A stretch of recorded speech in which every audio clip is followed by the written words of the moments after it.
welcome to the latest News roundup. We've got some exciting news. We have some fresh blood.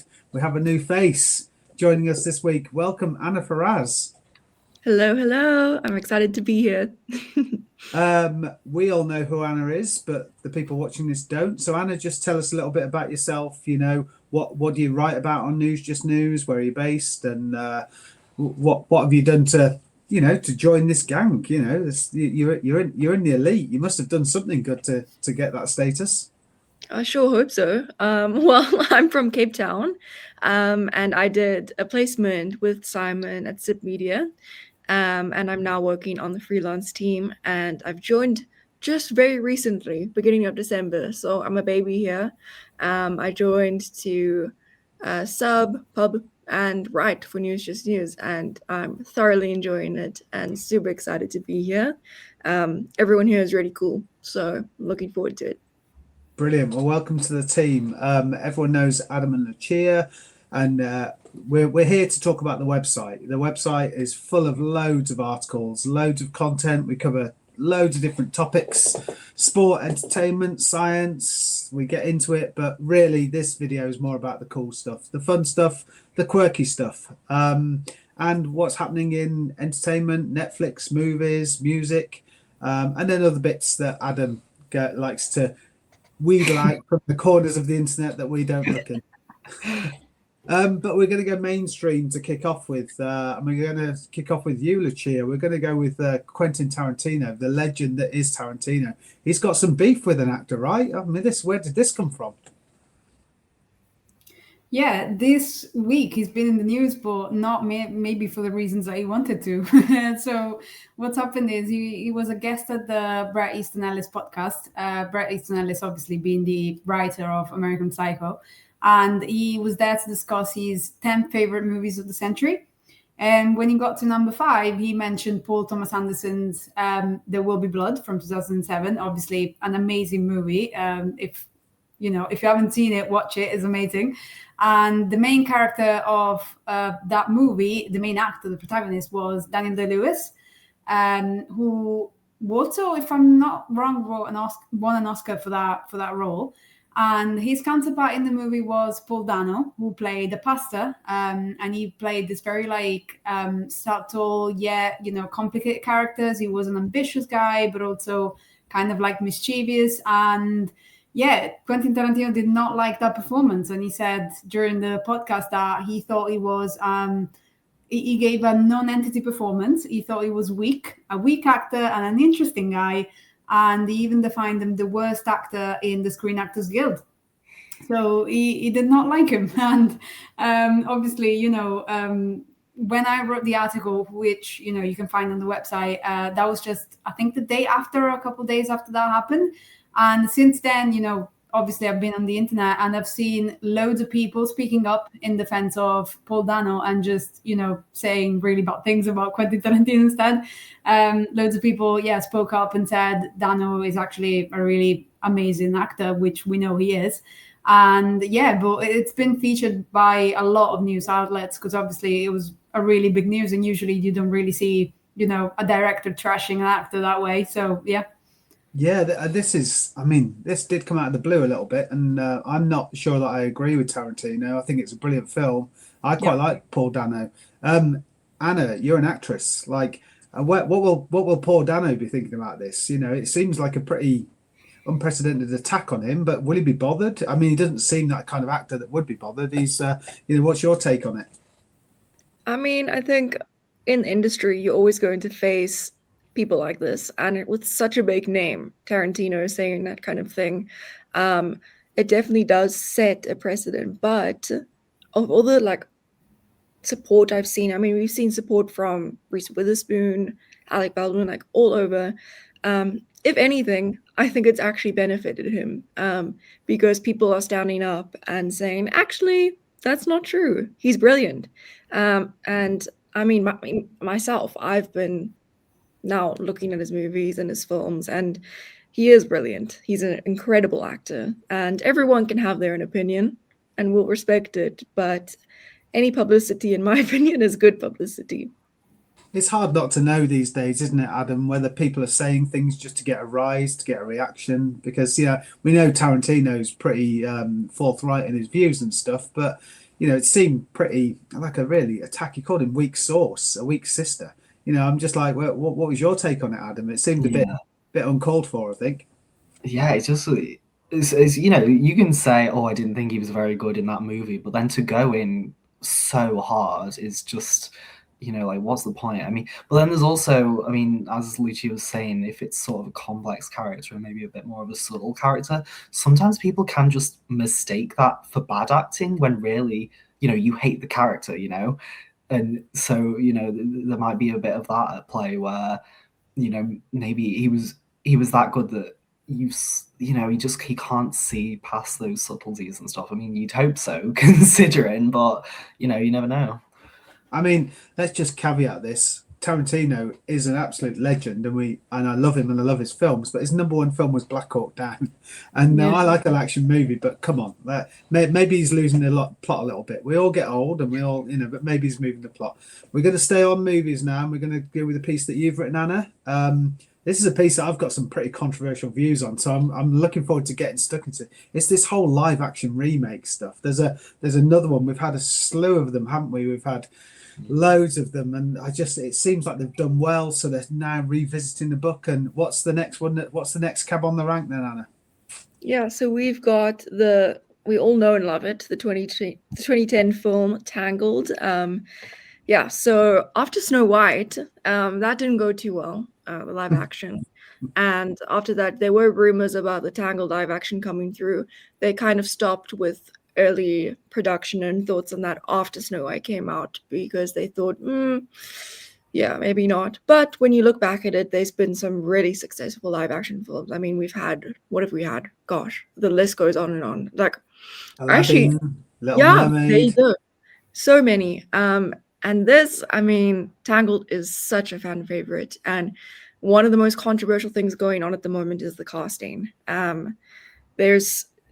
So people are saying that they want, the Rapunzel, they want it to be someone who's not as well known. However, we're seeing that McKenna Grace, who is literally in everything. We've seen her in everything. Brilliant actress. She is putting on the forefront for that. We've also seen Sadie Sink. She plays Max in Stranger Things. We've got Isabel May, who's going to be in Scream 6 or 7, coming out in 2026. And then, of course, Emma Myers, who plays Enid in Wednesday. So we've got some major names out there. But it seems as if now we've got McKenna Grace on the forefront there. So people have their feelings about that. We've also got Scarlett Johansson for the role of Mother Gothel. But just to say, all of this it's not confirmed. These are mostly just rumors, some insider sources, and it's just very exciting to see where they're actually going to give those protagonists, who is going to play that role. Yeah, it is interesting. And my thoughts on them, they just leave me a bit cold. Like, I watched the Lion King one, it didn't really do anything for me. Maybe that's because I'm too wedded to the original and I saw it at the time. But and the Jungle Book one, again, it just, I don't know.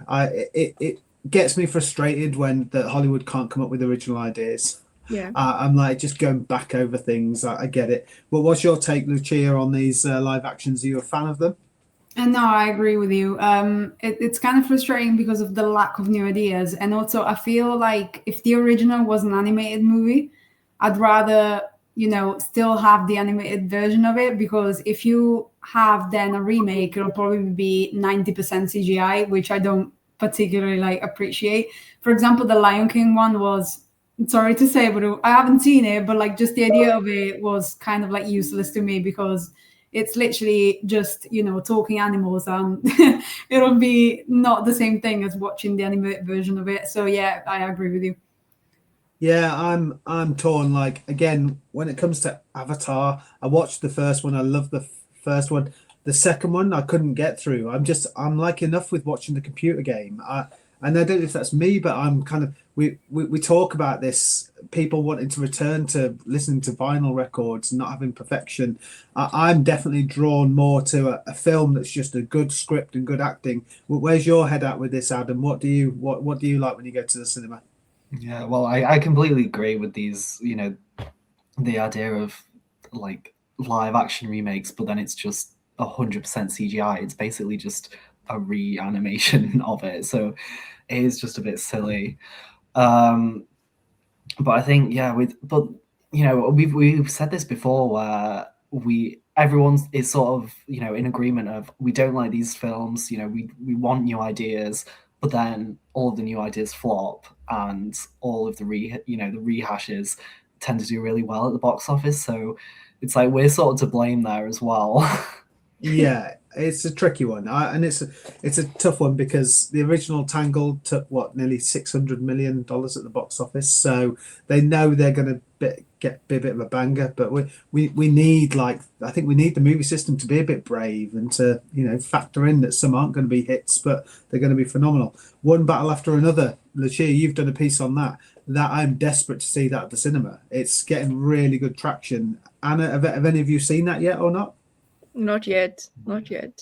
It's supposed to be a belter. So that's definitely there. But here we go. There's Tangled. That's the news. So you might see behind me, I've got a bit of a festive theme going on. I've got my lights in red and green because it's nearly Christmas. 2 weeks today, it's Christmas. So Adam, we've been talking about Spotify Wrapped, and you've been teaching me about Spotify Wrapped, and I've been having a little look about the news that Bad Bunny's the top sort of artist. Tell me more about what's going on, and who's your top artist for Spotify Wrapped? Yeah, so it's like an early Christmas present, I guess, unwrapping your Spotify. So it's obviously all these big companies, big streaming, you got all that data. It just tells you what you've been listening to in like a lovely little package. You can see top artists, and then some. I mean, I actually use Apple Music, so but they come out at the same time, because there's obviously all of these different things. So my top Apple Music artist was Charlie XCX, as it has been for the past few years, of course. But also another fun one this year that came out was YouTube Recap. So now, it's not just music, it's what you are watching. So hopefully there's a few people at home where, News Just News might be their top channel, hopefully. But yeah, so the YouTube Recap as well, that was quite a surprise, and it was a bit of a new one, because it also had these like different categories that it put you in, and it was like, I forgot what the name of the system is, but where it's like, oh, are you a diplomat or something? It's kind of like that, and it's like, you're creative because you watch these videos, and but then it's just, it's cool, but then when you think about it, it's kind of creepy how these companies know so much about you, but then they put twinkly lights on it, and suddenly everyone's so into it and posting about it as well. Yeah, they're all listening. If you've got an Alexa, they're listening all the time. Anna, talking about listening, you're a Swiftie. Taylor Swift I think she's number 2 behind Bad Bunny on the top 10 artists. So is she number 1 for you? Of course she is. I mean, I'm not gonna lie to you. She is. She's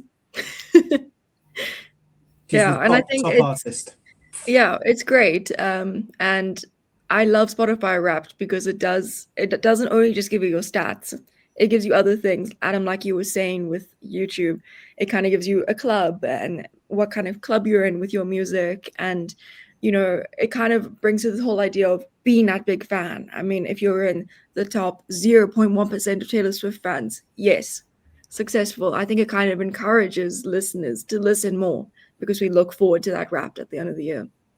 Brilliant, good stuff. Lucia, I know you're based in Liverpool. We know you're a big Beatles fan. Who's your number 1 artist for the year? So it wasn't them this year, but in the past they have been. They're usually in the top 5 anyway. My top artist this year was an English songwriter called Matt Maltese. He's from London, but I'm a big fan, and yeah, he was at the top. One thing about Spotify, which I find really interesting as well, is that when it gives you the Wrapped at the end, there's always like a little data that tells you if you're like on a certain day, what song you've listened for how long, which I always find it interesting, because you're there like in late November, and you're there like, okay, on the 8th of April, you listen to like this super sad song for like 25 times, and you're there like, what was I going through on that day? What was happening? So the stats are really fun, and I think that's also something that makes it very successful every year. Everyone's always waiting for the Spotify Wrapped every year. Brilliant. Well, I'm going to call it a wrap there to tie it up nicely, like a nice little bow. Because we get in and out here, we talk about some topics, and but there's loads more to go and read about on the website, and like I said, we cover all sorts. But thank you for joining me, you three. 2 weeks till the big day, and we should be back next week. So Anna, well done for your debut. Bravo. Thank you very much. And Adam and Lucia, we'll see you next time. See you next time. Thank you. See you, everyone. Bye. Thank you. Bye. Bye, everyone.